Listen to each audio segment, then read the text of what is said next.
ओम शांति। आज मीठे बाबा की जो मुरली है, बाबा चाहता है कि बच्चे इस संगम युग के थोड़े से समय में अपने निजी संस्कारों को, अपने ओरिजिनल संस्कारों को इमर्ज करें और जो पुराने संस्कार हैं वो मर्ज हो जाएं, क्योंकि इस आत्मा के अंदर अविनाशी पाठ नूंदा हुआ है। हम कई बार कहते हैं आत्मा में मन बुद्धि संस्कार है। वैसे आत्मा में मन बुद्धि, ओरिजिनल संस्कार और पुराने संस्कार, निजी संस्कार भी हैं, पुराने संस्कार भी हैं। केवल आधा कल्प के लिए एक इमर्ज हो जाते हैं, निजी संस्कार इमर्ज रूप में रहते हैं और फिर देह भान में आने से निजी संस्कार, ओरिजिनल संस्कार मर्ज होने लग जाते हैं और जो हमारे पुराने संस्कार, अक्वायर्ड संस्कार, रावण की जायदाद, काम क्रोध लोभ मोह अहंकार, वो इमर्ज होने लगते हैं। और संगम युग का फिर वो समय है जब बाबा आकर के हमें स्मृति दिलाता है और उस स्मृति स्वरूप के द्वारा हम फिर से ओरिजिनल को इमर्ज करते हैं और पुराने को मर्ज करते हैं। लेकिन उसमें कहाँ भूले होते हैं, कहाँ अटेंशन देना है, बाबा ध्यान खिंचवा रहा है। तो बाबा आज जब सभा को देखता है तो बाबा ने कहा, विश्व का मालिक बाप अपने लवली और लवलीन बच्चों को देख रहा है, हर एक के भाग्य को देख रहा है। बाबा जब बच्चों के भाग्य को देखता है तो बाबा को लगता है कि मेरे बच्चों जैसा भाग्य तो और किसी का नहीं है। चाहे वो धर्म नेता है, चाहे वो महान आत्मा है, चाहे वो देव आत्मा है, चाहे वो पदमपति है, लेकिन उनसे भी ज़्यादा श्रेष्ठ भाग्य मेरे बच्चों का है। तो बाबा को हमारा भाग्य दिखाई देता है, लेकिन बाबा पूछता है, आपको भी अपने भाग्य का नशा रहता है? अंदर में दिल से निकलता है कि वाह भाग्य विधाता बाप और वाह मेरा सौभाग्य। क्योंकि आप देखें कि कई बार साकार मुरली में गीत आता है, तकदीर जगा कर आई हूँ। हम वो आत्माएं हैं जिसके अंदर जो अविनाशी पाठ नूंदा हुआ है, उसमें ये पाठ भी नूंदा हुआ है कि संगम युग पर आते ही हम ब्राह्मण बनते हैं, परमात्मा से मिलते हैं। इसमें हमने कोई मेहनत नहीं करी है। जैसे किसी अच्छे इंस्टीट्यूशन में एडमिशन लेने के लिए भी मेहनत करनी पड़ती है। कोई आईआईटी है, आईआईएम है, बच्चे कंपटीशन एग्ज़ाम दे कर के फिर उस इंस्टीट्यूशन में एडमिशन लेते हैं। फिर उसके बाद भी कितनी पढ़ाई पढ़ेंगे उस आधार पर डिपेंड करता है उनका क्या पद होगा। कहीं बीच से भी छोड़कर चले जाते हैं, कहीं फेल भी हो जाते हैं, कहीं पास होकर भी कुछ बड़ा नहीं करते हैं, अलग अलग होता है। लेकिन केवल उस प्रेस्टिजियस इंस्टीट्यूशन में एडमिशन लेने के लिए भी बहुत पुरुषार्थ और बहुत मेहनत है। लेकिन हम बच्चे ईश्वरीय विश्वविद्यालय में बैठे हैं, जहाँ मनुष्य से देवता बनते हैं, जहाँ इतनी ऊंची एम ऑब्जेक्ट है, पर हमने क्या मेहनत करी स्कूल में आने की? ये तो हमारा पाठ था। अचानक ब्राह्मण बन गए, परमात्मा मिला, बाप टीचर सदगुरु मिला, पढ़ाई शुरू हो गई। इसलिए बाबा कई बार कहता है, तकदीर जगा कर आई हूँ। लेकिन फिर ये भी कहता है कि बच्चे 21 जन्मों का भाग्य बनाना है, सारे कल्प का भाग्य बनाना है, क्योंकि ईश्वर मिला। ईश्वरीय विद्यालय में हम पढ़ रहे हैं और उसके बाद भी अगर हमें उसका नशा नहीं हो, इमर्ज रूप में नहीं हो, और उसके बाद भी हम पढ़ाई को पढ़कर संस्कारों को परिवर्तन करके अगर अपना भाग्य श्रेष्ठ नहीं बनाए तो उसको क्या कहेंगे? इसलिए बाबा कहता है, बच्चे आपको बुद्धिवान से बुद्धिवान देखना है, महान से महान देखना है, कोठों में कोई देखना है तो यहाँ देखो, लेकिन अगर मूर्ख भी देखना है तो यहाँ देखो, क्योंकि पाना था सो पा लिया। लेकिन उसके बाद जो पुरुषार्थ करना है, जो मेहनत करनी है, जो संस्कारों का परिवर्तन करना है, अगर वो मेहनत भी हम सिंसियरली नहीं करते तो क्या होगा? इसलिए बाबा कहते हैं, बच्चे आपका जो भाग्य है आपको स्मृति में रहता है, उसका नशा इमर्ज रूप में रहता है कि कभी कभी नशा मर्ज हो जाता है। और बाबा तो देखता है कभी कभी वो जो भाग्य का नशा है वो मर्ज हो जाता है। फिर बाबा भी क्या करता है, बच्चों को देख करके बाबा भी साक्षी हो जाता है। कहता है ड्रामा की भावी, जैसे किसी का बहुत प्रेस्टिजियस इंस्टीट्यूशन में एडमिशन हो जाए, उसके बाद भी वो पढ़े नहीं, उसके बाद भी वो अटेंशन नहीं दे, उसके बाद भी वो मेहनत नहीं करे, तो देखने वाले टीचर और पेरेंट क्या कहेगा? अच्छा ठीक है, अभी यही इसका भाग्य होगा। तो बाबा भी कह देता है ड्रामा में शायद यही भावी है। पर फिर भी बाबा को लगता है कि नहीं, ये मेरे बच्चे हैं, मेरे बच्चे तख्त नशीन होने चाहिए, मेरे बच्चों का भाग्य का जो नशा है वो सदा इमर्ज रूप में हो। और बाबा ने फिर पूछा कि ये नशा मर्ज क्यों हो जाता है। चाहना आपकी भी है कि बाप समान बने, लक्ष्य आपका भी है कि हम मनुष्य से देवता बने, नंबर 1 बने, बाप समान बने, पासवे डोनर बने। फिर लक्ष्य और लक्षण में अंतर क्यों है? चाहते तो हैं, फिर लेकिन क्यों आ जाता है? क्योंकि बहुत करके हमारी बातचीत क्या होती है, हाँ बाबा चाहते तो हैं, बनना तो चाहते हैं, संकल्प तो करते हैं, लेकिन आज बाबा कह रहे हैं लेकिन शब्द बाबा को बिल्कुल अच्छा नहीं लगता। ये लेकिन शब्द ही विघ्न का काम करता है। क्या कारण है?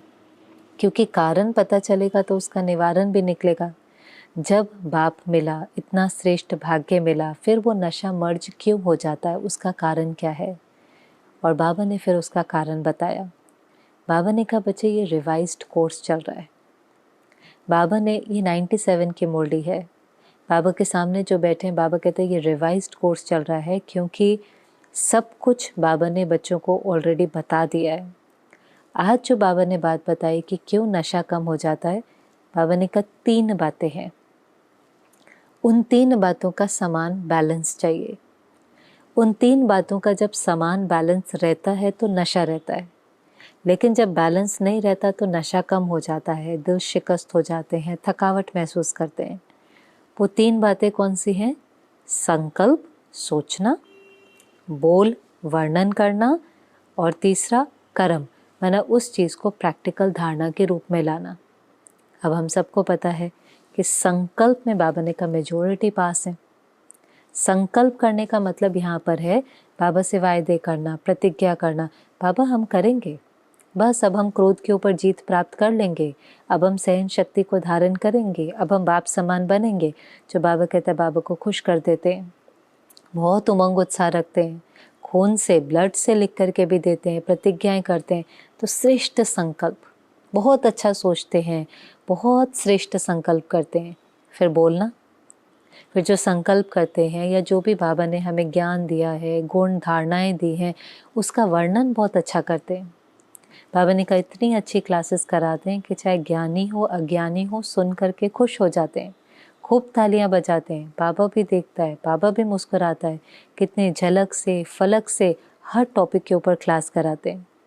लेकिन तीसरा कि वो जो बातें बाबा ने सुनाई है, चाहे वो ज्ञान की पॉइंट है, चाहे वो कोई गुण है, चाहे वो शक्ति है, वो धारणा में कितनी आई है, बाबा ने कहा उसमें बहुत कम मार्क्स हैं।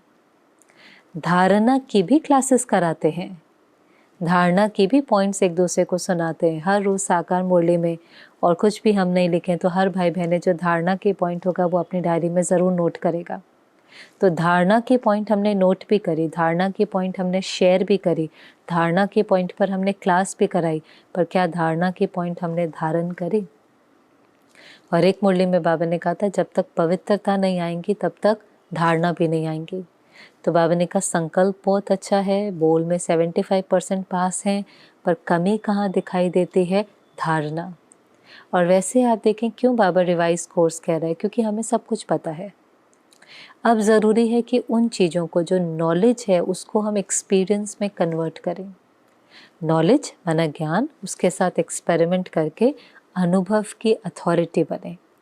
और पहला स्टेप होता है सुनना, दूसरा स्टेप होता है समझना, बाकी 98 स्टेप्स होते हैं उस चीज़ को अनुभव में लेकर के आना, उसमें समय लगता है। इसलिए बाबा खुद कहता है बच्चे इस यात्रा में समय लगता है।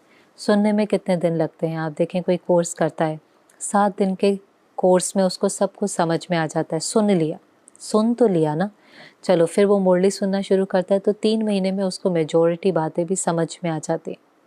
तो 7 दिन में कोर्स हो गया, 3 मास में समझ आ गया, लेकिन बनने में आज ब्रह्मा बाबा जो नंबर 1 गया, ब्रह्मा बाबा को भी बनने में 33 वर्ष लगे। वो भी जो नंबर 1 था, एक्यूरेट था, सिंसियर था, उसने सब कुछ बाबा के श्रीमत अनुसार किया, एक बल एक भरोसा था, तो भी 33 वर्ष लगे। इसलिए बाबा कहता है इसमें टाइम लगता है, लेकिन वो पुरुषार्थ तो हमें शुरू करना है ना। एक एक गुण, एक एक शक्ति और एक एक ज्ञान के पॉइंट को एक्सपेरिमेंट करके उसको अनुभव में लेकर आना, उसको कहेंगे अपने जीवन में उन बातों को धारण करना। तो वो बाबा ने कहा उसमें मार्क्स बहुत कम है। बाप समान तो सब बनना चाहते हैं और ये लक्ष्य भी बहुत अच्छा है, क्योंकि यही चीज़ बाप के समीप भी लेकर आएंगी, समय को भी समीप लेकर के आएंगी।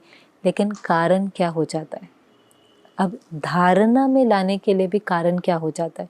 कितने लोगों को सुनना अच्छा लगता है, बातें समझ में भी आ जाती हैं, क्यों धारण नहीं होता? फिर बाबा ने कहा यथाशक्ति धारण भी करते हैं, पर पूरा धारण क्यों नहीं होता? अब उसका कारण क्या है? अब हम तो समझते हैं, ज्ञान हमें है कि वो जो पुराना संस्कार है, जो पुरानी कमी या कमज़ोरी है, उसको यूज़ करते करते भी आधा कलप हो गया है। चाहे वो देह अभिमान है, चाहे वो क्रोध है। अब कहीं तो हमने शुरू किया होगा, सतयुग त्रेता पूरा हुआ होगा, बॉडी कॉन्शियसनेस आनी शुरू हुई होगी। बॉडी कॉन्शियसनेस जब आई होगी तो हमने पहले हल्का हल्का इन जो पुराने संस्कार हैं उसके साथ कभी ना कभी यूज़ किया होगा।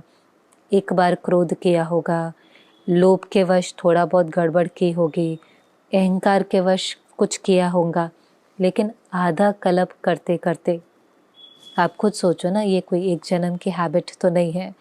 आधा कलप करते करते वो संस्कार नेचुरल हो गया है, कूट कूट कर हमारे अंदर भर गया है। चाहे वो कोई कमज़ोरी है, चाहे वो कोई पुराना विकार है, वो इतना कूट कूट के भर जाता है कि वो इतना नेचुरल हो जाता है। इसलिए हमें लगता है कि हम करते थोड़ी ना है। हम क्या कहते हैं, हम क्रोध करते थोड़ी ना है, आ जाता है। हम रोब करते थोड़ी ना है, आ जाता है। तो बहुत सारी चीज़ों के लिए जो गलत है हम कहते हैं आ जाता है, फिर आते आते हम उसको समझते हैं शायद ये ज़रूरी भी है, करना पड़ता है। तो लोग कहते हैं ना, righteous anger, positive stress, healthy competition, harmless gossip. क्यों?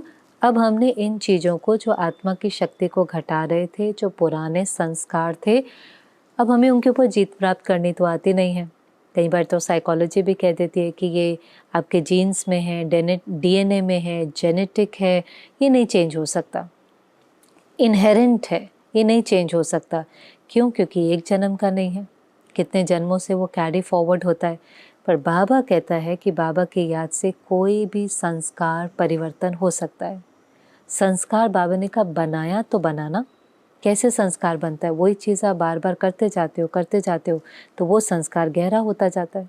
जैसे एक कागज़ पर आप सर्कल ड्रॉ करो ब्लैक कलर से, फिर ड्रॉ करो, फिर ड्रॉ करो, फिर ड्रॉ करते जाओ तो थोड़ी देर के बाद वो वाइट कागज़ नहीं दिखाई देगा, उसके ऊपर से ब्लैक ही दिखाई देगा।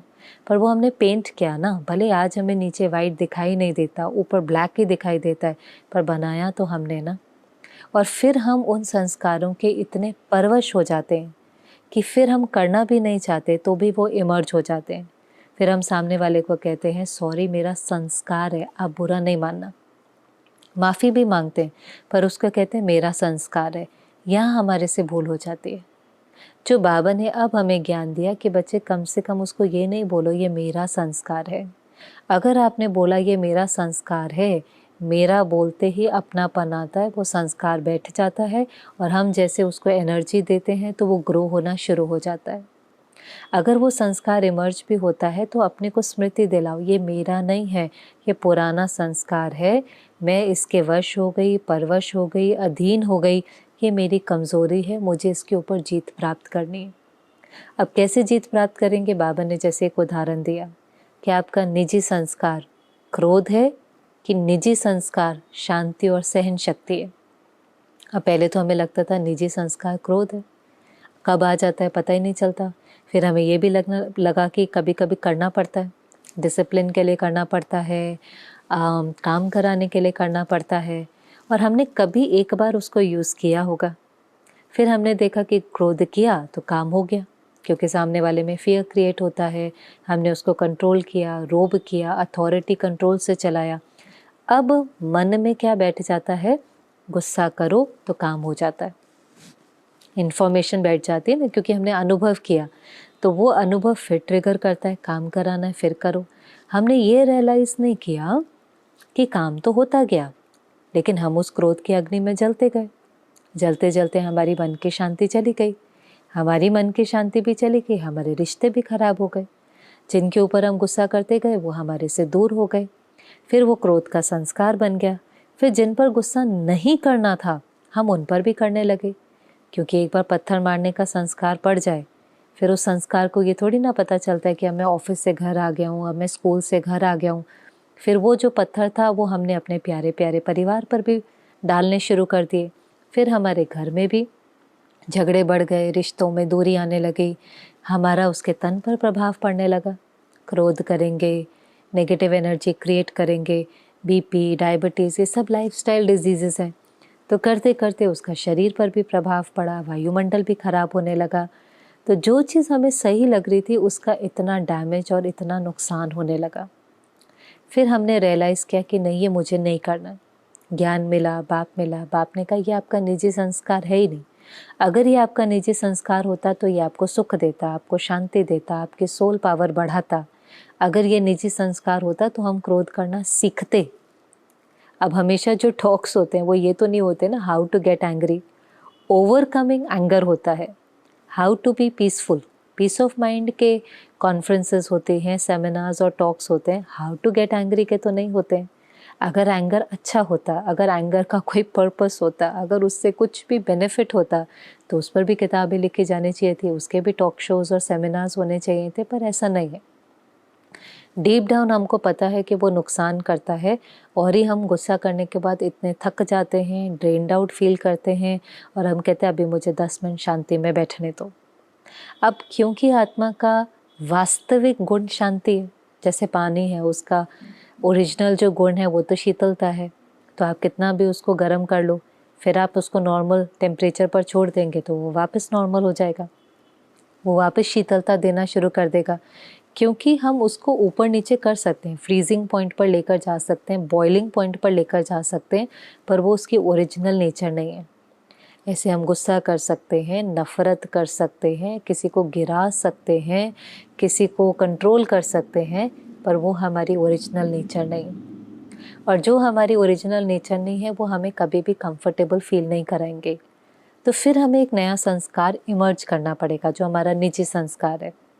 अब हमारा निजी संस्कार है शांति और सहन शक्ति। अब फिर परिस्थिति आएंगी। क्रोध आता ही कब है? जब कुछ हमारे अनुसार नहीं होता, जब हमारी एक्सपेक्टेशन पूरी नहीं होती। पर हमें पता है कलयुग का अंत है, आत्माएं कमज़ोर हैं, सब कुछ हमारे अनुसार नहीं होगा। प्यार से भी कहेंगे तो भी ज़रूरी नहीं है कि वो करेंगे ही। इसलिए जब हमारे अनुसार नहीं होता तो उस समय हम क्रोध करते हैं। अब हम अपने को कहेंगे नहीं, मैं यही बात शांति से करूँगा। क्यों? मुझे मेरे मन की शांति प्यारी है, मुझे मेरे रिश्ते प्यारे हैं, मेरी हेल्थ प्यारी है, घर का वायुमंडल प्यारा है, मुझे इसकी वैल्यू है, मुझे क्रोध नहीं करना। और योग में बैठ कर के वो नया संस्कार बनाना पड़ता है। हम वो सीन देखते हैं, वापस वो सीन देखते हैं जिसमें हमने क्रोध किया और उसी सीन में शांति से व्यवहार करते हुए देखते हैं। किसी ने ईंट मारी, मैं चुप रहा। मैंने जब बोला तो प्यार से, ग्रेस और डिग्निटी से बोला। किसी ने मेरे को गुस्सा किया, मैं चुप रहा, मैंने उसके बारे में गलत नहीं सोचा, क्रिटिकल या जजमेंट पास नहीं करी। अपने को कहा ये क्रोध कर रहा है ना, ये इस समय दर्द में है, इसके ऊपर रहम करना है। ये है किसी भी चीज़ को धारण करना, सुनना, समझना, पहले साइलेंस में उस चीज़ को अपने मन की स्क्रीन पर करते हुए देखना, यहाँ एक नया संस्कार बनाना, फिर उसको कर्म क्षेत्र पर करना। पहले दिन हो सकता है 10 बारी में से 1 बार होगा, फिर 10 बारी में से 2 बार होगा, फिर 10 बारी में से 5 बार होगा। फिर धीरे धीरे एक दिन आएगा जब जैसे क्रोध नेचुरल संस्कार था, ऐसे शांति और सहन शक्ति नेचुरल संस्कार बन जाएगा, इमर्ज हो जाएगा। पर वही तो मेहनत है, वही तो सारे ज्ञान की मेहनत है, वही तो पुरुषार्थ करना है कि नॉलेज को एक्सपीरियंस में कन्वर्ट करें। वही स्थिति से तो सृष्टि बननी है, वही स्थिति से तो विश्व परिवर्तन होना है, उसी की छाप तो लोगों पर पड़नी है। सुनने के थोड़ी ना पड़ेंगे, लोग देखना चाहते हैं कि ज्ञानी तू आत्मा और योगी तू आत्मा कैसी होती है। इसलिए आज बाबा ने जो अटेंशन खिंचवाया कि बच्चे इस छोटे से संगम युग पर समय को वैल्यू देकर अपने निजी संस्कार को इमर्ज करो, उसको कूट कूट के भरो। अब निजी संस्कार कौन से हैं? शांति, शक्ति, प्रेम, आनंद, खुशी, ज्ञान, पवित्रता, ये हमारे निजी संस्कार हैं। और जो पुराने संस्कार कूट कूट के भर गए हैं, काम, क्रोध, लोभ, मोह, अहंकार, द्वेष, आलस्य, अलबेलापन, उसको मर्ज करो। अब जब हम दूसरे वाले यूज़ करना शुरू करेंगे तो वो वाले अपने आप मर्ज हो जाते हैं, उसके लिए हमें कोई मेहनत नहीं करनी पड़ती। जैसे अगर आप कोई भी चीज़ को करेंगे नहीं, उसको यूज़ ही नहीं करेंगे, तो वो अपने आप पीछे चली जाती है। मना उदाहरण के तौर पर, जैसे हम पहले कई लोगों के नंबर याद करते थे, जब तक ये फ़ोन नहीं आया था जिसमें हम नंबर सेव करते थे, तो हमारे मन को आदत पड़ी हुई थी कितने नंबर हम सेव कर लेते थे हमारे मन में। हमें 10, 15, 20 नंबर हर एक को याद होते थे, अपने घर वालों के, पड़ोसी के, दुकान के, ऑफिस के, ज़बानी याद होते थे हमें। 6-6 नंबर का जो सेट होता था, जो भी लैंडलाइन नंबर्स होते थे, हमें याद होते थे। अब हमने जब नंबर फीड करना शुरू कर दिया तो हमें अपना नंबर भी याद नहीं होता। कितनी बार भी कोई पूछता है आपका नंबर क्या है, कहते मुझे याद नहीं, मैं आपके फ़ोन से डायल करता हूँ तो मेरा नंबर आ जाएगा। तो हमें वो अपना नंबर भी याद नहीं होता, क्योंकि हमने उस पावर को यूज़ करना बंद कर दिया, मेमोरी पावर। हमने मेमोरी पावर को यूज़ नहीं किया तो वो पावर मर्ज हो गई। पहले हम कैसे काउंट कर लेते थे, प्लस माइनस कर लेते थे। कैलकुलेटर यूज़ करने के बाद easy multiplication, subtraction, add plus करना भी हमें मुश्किल लगने लगा, क्योंकि हमने उसको यूज़ नहीं किया, हमने कोई दूसरी पावर यूज़ करनी शुरू करी। ऐसे ही क्या होता है, जब हम नए वाले संस्कारों को यूज़ करना शुरू करेंगे, बार बार यूज़ करेंगे, तो वो नेचुरल हो जाएंगे। और बहुत समय अगर आप क्रोध को यूज़ नहीं करेंगे, बहुत समय अगर आप ईर्ष्या, द्वेष, अलबेलापन, इसको यूज़ नहीं करेंगे, तो वो मर्ज हो जाएंगे, हैं वहीं पर। और इसलिए बाबा कहता है कि संगम युग पे अलर्ट और अटेंटिव रहना ज़रूरी है, क्योंकि जब हम फिर किसी ऐसे के संग में आते हैं जिसके अंदर वो विकार हैं, तो वो हमारे ट्रिगर होने के चांसेस होते हैं। इसलिए सारा संगम युग में हमें अलबेलापन तो नहीं ला सकते। अलर्ट, युद्ध के मैदान में सदा अलर्ट। मौज की दुनिया है, लेकिन वही मौज में रह सकता है जो श्रीमत के प्रति अलर्ट है, जो निरंतर बाप की याद में है। नहीं तो माया कहीं ना कहीं से वार कर देती है। तो बाबा ने कहा वो वाले जो निजी संस्कार हैं उनको इमर्ज करो, पुरानों को मर्ज करो। यही इसी को ही कहेंगे कि आपका बाप से प्यार है। नहीं तो कोई कहेगा, बाबा कहते बाबा से पूछो, बच्चों से, जब बाबा बच्चों से पूछता है बाबा से प्यार है, कहेंगे बाबा बहुत प्यार है, आकाश से भी ज़्यादा प्यार है। अब जिससे प्यार होता है उसकी बात को माना जाता है ना। बाबा ने कहा निश्चय की स्याही से अपने दिल में ये बात संभालो कि मुझे अपने निजी संस्कारों को, ओरिजिनल संस्कारों को इमर्ज करना ही है। तो बाबा को कई बार हंसी आती है और रहम भी आता है कि कहेंगे बाबा से प्यार है, और वैसे बाबा देखता है कि प्यार करते हैं रावण के संस्कारों से। कहीं तो कह भी देते हैं, थोड़ा बहुत करना पड़ता है, थोड़ा बहुत चतुराई से चलना पड़ता है, थोड़ा बहुत झूठ बोलना पड़ता है, थोड़ा बहुत गुस्सा करना पड़ता है। कहेंगे प्यार बाप से, ज्ञान से, और चलते हैं माया के डायरेक्शन पर। रावण की जायदाद को अपना बनाया हुआ है, रावण को अपना बनाया हुआ है, जो पराया है उसको अपना बनाया हुआ है। और बाबा जो अपना है उसको कहेंगे प्यार है, लेकिन उसकी बात पर नहीं चलते। बाबा ने बहुत सुंदर बात कही कि एक बार भी अगर आपने दिल से मेरा बाबा कहा, तो जो हो जैसे हो बाप के ही बच्चे हो। बाप छोड़ करके तो नहीं जाएगा, लेकर के तो जाएगा। बस बाप की दिल होती है कि ये सजनी बनकर जाए, बाराती बनकर के पीछे पीछे नहीं आए। और मुझे याद है एक बार बाबा ने मुरली में कहा था, देखो जब प्रेसिडेंट, प्राइम मिनिस्टर की गाड़ी जाती है तो उस गाड़ी में और जो बैठे होते हैं उनकी भी चेकिंग नहीं होती। जब कहीं से वो गाड़ी पास होती है तो उस गाड़ी में जो बैठे होते हैं और उस गाड़ी के पीछे जो 1-2 गाड़ियाँ होती हैं वो सब निकल जाते हैं, लेकिन उसके पीछे जो गाड़ियाँ होती हैं उस एक एक की बहुत चेकिंग होती है। ऐसे बाबा ने कहा कि अगर आप नंबर 1 उसमें आते हैं तो आप भी बच्चे बाबा के साथ पास हो जाएंगे। धर्मराजपुरी को क्रॉस भी नहीं करना पड़ेगा, या क्रॉस करके निकल जाएंगे। नहीं तो फिर धर्मराज पीछे वालों का एक एक का हिसाब लेगा, और एक एक का हिसाब लेकर अपनी सजा को भुगत कर फिर ही जाना पड़ेगा। तो सजनी बनकर जाओ ना, बाराती बनकर क्यों जाते हो? लेकिन सजनी बनने के लिए यहाँ पुरुषार्थ करना है। बाप समान, सजनी कौन है? जो साजन के समान है। तो बाप अगर पवित्रता का सागर है, बाप सर्वगुण संपन्न है, तो हमें भी तो बाप के समान सागर बनना पड़ेगा।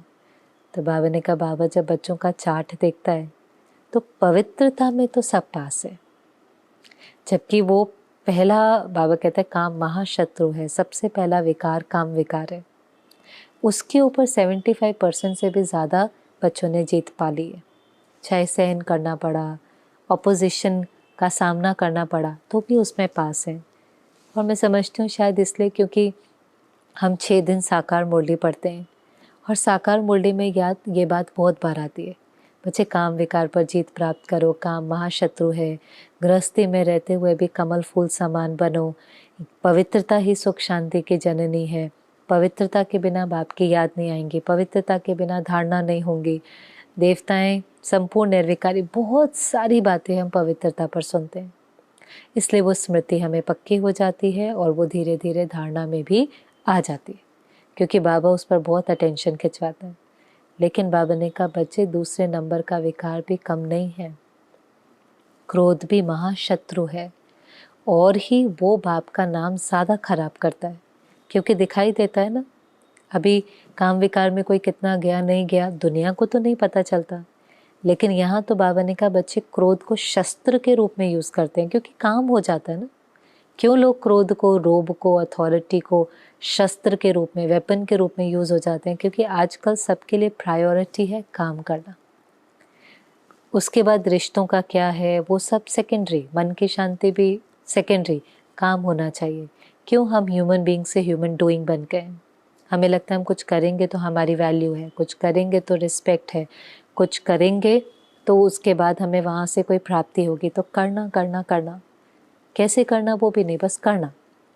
कर्म ही पूजा है, कैसे कर्म किया वो भी नहीं, कर्म योग नहीं, किसी को डांटा, किसी को धोखा दिया, किसी को नीचे गिराया, किसी को ह्यूमिलेट किया, किसी को डिसरिस्पेक्ट किया, किसी पर। आज अगर आप किसी को क्रोध करते हो तो उसमें फियर भी तो क्रिएट होता है, वो कितना ह्यूमिलिएटेड फील होता है, कितना रिजेक्टेड फील होता है, कितना फिर वो औरों के साथ जाकर के गॉसिप करता है, तो कितना वायुमंडल के अंदर और सारे विकार आ जाते हैं।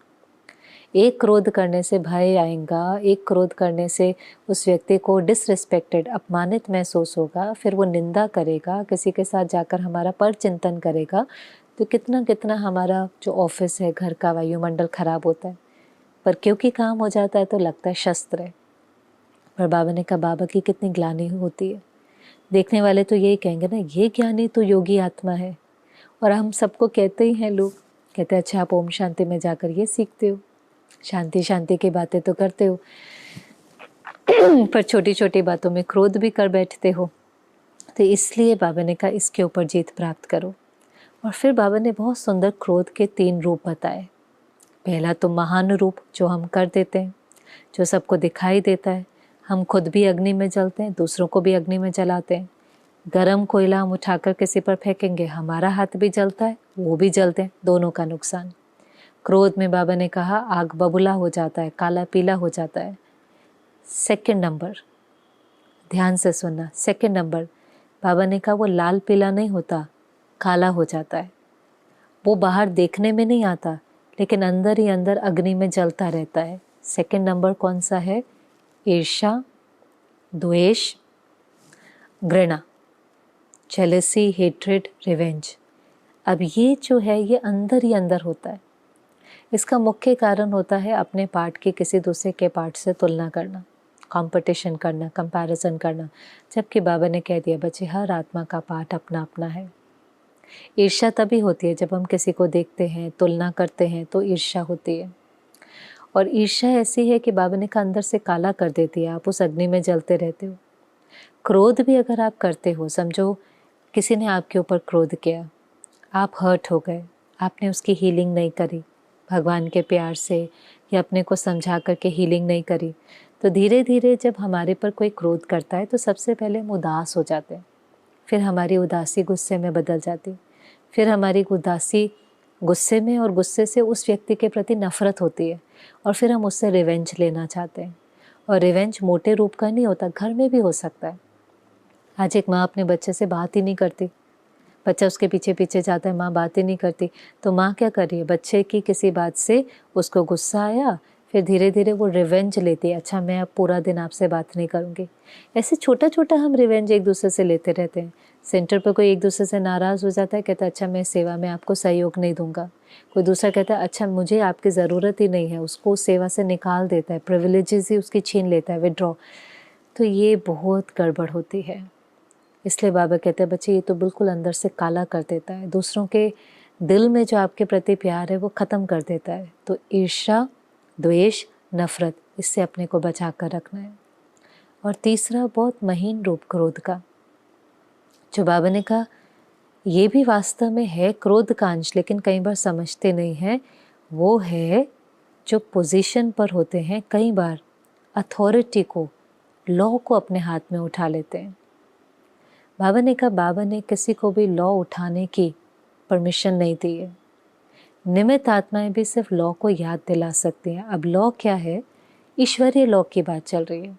बहुत सारे ईश्वरीय नियम और मर्यादाएं हैं, लेकिन उसमें से एक जो ईश्वरीय नियम है, जो ऑटोमेटिक चलता रहता है, वो ये है कि ब्राह्मण बनने के बाद एक कदम का पदम गुना फल भी मिलता है, लेकिन एक गलत कर्म का 100 गुना दंड भी मिलता है। ये ऑटोमेटिक मशीनरी है, बाप को इसमें कुछ नहीं करना पड़ता। बाबा ने एक मुरली में कहा था बाबा रहम दिल भी बहुत है, 2-3 बार माफ़ भी करता है, लेकिन सुप्रीम जस्टिस भी है। उस जज को तो बताना पड़ता है इस लॉ के अगेंस्ट आपको ये सज़ा है, इस लॉ के अगेंस्ट ये सज़ा है, लेकिन यहाँ बाप को बताना ही नहीं पड़ता। यहाँ गलत करते ही उस आत्मा को सज़ा अपने आप मिल जाती है, और वो सज़ा है पश्चाताप। ब्राह्मण बनने के बाद तो कोई क्रोध भी करता है तो उसको कितना पश्चाताप होता है, कितना गिल्ट होता है, कितना मुझे नहीं करना चाहिए था। बाबा प्यार के सागर ने मुझे कहा था, मैंने उसकी बात नहीं मानी, तो उसको कितना खून के आंसू आते हैं, बहुत पश्चाताप होता है। लेकिन ये ऑटोमेटिक मशीनरी है, इसलिए हम किसी को पनिश करें, हम किसी को दंड दें, हम किसी को सबक सिखाएं, ये लॉ हमें नहीं उठाना। बाबा कहते कई बार कहेंगे नहीं थोड़ा सीरियस होना पड़ता है। दादी प्रकाश मणि इसमें बहुत सुंदर कहती थी, सारे लॉ अपने लिए हैं और दूसरों के लिए लॉ है लव। लव और लॉ का बैलेंस पूछते थे ना, दादी कहती थी ईश्वरीय नियम खुद के लिए होते हैं, दूसरों के लिए प्यार होता है। प्यार से हम उसको ईश्वरीय नियम याद दिला सकते हैं। निमित्त आत्मा ईश्वरीय लॉ को लव के साथ याद दिला सकती हैं, पर लॉ को कभी अपने हाथ में नहीं उठा सकती, क्योंकि वैसे ही ऑटोमेटिक नूंद है ना, उसको उस चीज़ का फल मिल ही जाना है। तो इसलिए ये क्रोध के 3 रूप, ज़ोर से बोलना, महान रूप क्रोध करना, खुद भी जलना, दूसरे को भी जलाना, दूसरा जो अंदर ही अंदर जलता रहता है, ईर्ष्या, द्वेष, घृणा, अंदर ही अंदर जैसे जहर पी रहा है और सोचता है शायद दूसरा कोई मर जाएगा, लेकिन मर खुद ही जाता है। और तीसरा, कानून को अपने हाथ में उठाना, लॉ को अपने हाथ में उठाना, इसकी छुट्टी भी बाबा ने नहीं दी है। तो इसलिए बाबा ने कहा इस बार बाबा थोड़ा सा ऑफिशियल हो रहा है, थोड़ा सा सीरियसली बता रहा है, आप बुरा नहीं मानना, खुशी से लेना। बाबा का तो हमारे प्रति प्यार है। आज हम क्रोध का दान देंगे तो इसमें हमारा ही फ़ायदा है।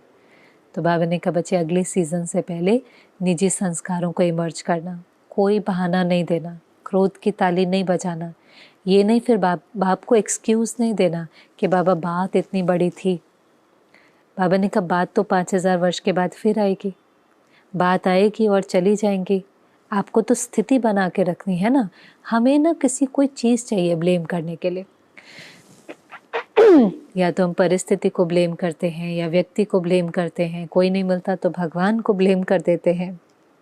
पर बाबा ने कहा नहीं, रिस्पॉन्सिबिलिटी उठाओ, नहीं करना है। बात चाहे कितनी भी बड़ी हो, कितनी भी बड़ी बात हो, कितनी भी परिस्थिति हो, लेकिन क्रोध नहीं करना है। नहीं तो बच्चे बाप को ही कहेंगे बाबा बहुत बड़ी बात थी, आप ही देख लो, आप ही क्रोध को समझा दो, आप ही माया को समझा दो, हम भी माया से तंग हो गए।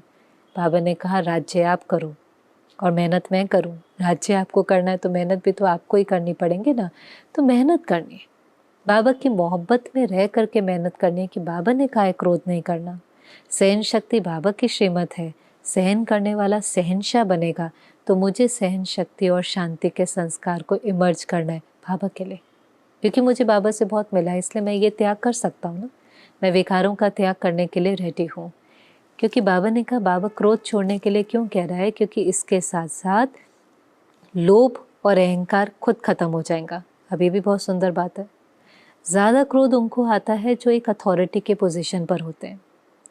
उनको लगता है क्रोध से पहले क्या, ईगो क्या कहते हैं, मैं राइट हूँ, मेरे अनुसार होना चाहिए, मैं समझदार हूँ, मैं इंचार्ज हूँ, मैं जो कहता हूँ, कहने में भी कह देते ना, मेरे शब्दों की कोई वैल्यू नहीं है, मेरी बात की कोई वैल्यू नहीं है, मेरी राय की कोई वैल्यू नहीं है, माना ईगो, मैं। तो फिर वो ईगो किसको जन्म देती है, एक्सपेक्टेशन को, कि मेरे बोल के अनुसार हो, मेरी राय के अनुसार हो, मैं जो कह रहा हूँ वैसा करो। अब वो एक्सपेक्टेशन जब पूरी नहीं होती तो क्रोध आता है। तो ईगो, एक्सपेक्टेशन माना इच्छा, लोभ ही है ना। बाबा ने कहा लोभ सिर्फ पैसे का ही नहीं होता, खाने का ही नहीं होता, ये भी लोभ है कि मेरे अनुसार होना चाहिए। तो पहले आया ईगो, अभिमान, मैं समझदार हूँ, मैं राइट हूँ, मैं अथॉरिटी हूँ, मेरे अनुसार होना चाहिए। फिर आया लोभ, इच्छा, मेरे अनुसार होना चाहिए। अब ईगो और इच्छा जहाँ है और इच्छा नहीं पूरी होगी तो क्रोध आएगा, फिर गुस्सा आएगा। फिर गुस्सा हम किस पर कर देते हैं, जो हमारे एम्प्लॉयज़ हैं, जो हमारे घर में बच्चे हैं, जो छोटे हैं। हम अगर अथॉरिटी पर हैं तो हमारे से नीचे जो भी हैं, वो क्रोध का अलग अलग रूप होगा, या तो रोब का रूप होगा, कंट्रोल का रूप होगा, क्रोध का महान रूप होगा, या हम उनसे कोई प्रिविलेजेस उनके विड्रॉ कर लेंगे, उनसे थोड़ा किनारा कर लेंगे। बहुत सारे अंश हैं, उनसे रूठ जाएंगे, उनसे बात नहीं करेंगे, उनको इग्नोर करेंगे, उनको प्यार नहीं करेंगे, बहुत कुछ है।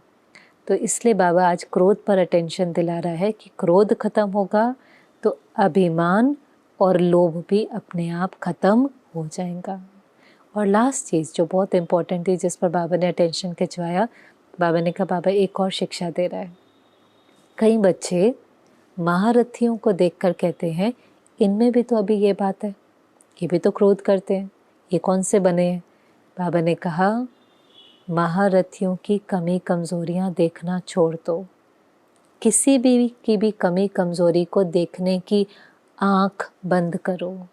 ये आँखें नहीं, कहने में कहेंगे हमारे पास भी तो आँख है, हमारे पास भी तो कान है, लेकिन बाबा ने कहा अंतर्मुखी होकर के अपने को देखो। ये आँखें भले देखें, मन की आँख को बंद कर दो। औरों की कमी देखने की कमी का दान करो, क्योंकि कमियां देखने से कनेक्शन टूटता है। कनेक्शन टूटेगा तो पावर कहाँ से आएंगे। बहुत करेक्शन करने के चक्कर में जाते हैं, कनेक्शन टूट जाता है, हम कभी कंप्लीट नहीं बन पाते। अगर कंप्लीट बनना है तो बाबा से कनेक्शन होना चाहिए, उसके लिए करेक्शन में बहुत नहीं जाना है, अपनी करेक्शन करो। बहुत सुंदर बात बाबा ने कही। हो सकता है महारथी में भी कोई कमी है, लेकिन फिर भी वो महारथी जो है उसके अंदर और बहुत कुछ है जो आपको दिखाई नहीं देता। पहली चीज़ तो बहुत काल का पुरुषार्थ है। हो सकता है वो उस समय से आया हुआ है, बाबा के समय से आया हुआ है। वो आत्माएं हैं जिन्होंने ऑपोजिशन को फेस किया है, सितम को फेस किया है।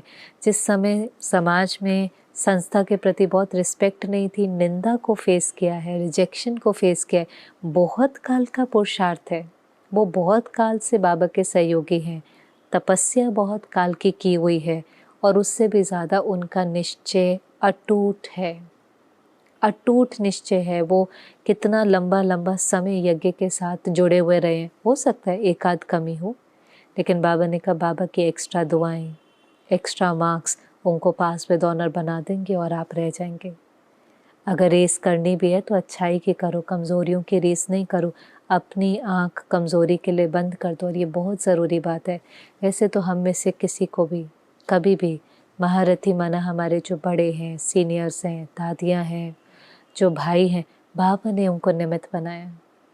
हमें उनके बारे में कभी भी ना गलत बोलना चाहिए, ना गलत सुनना चाहिए।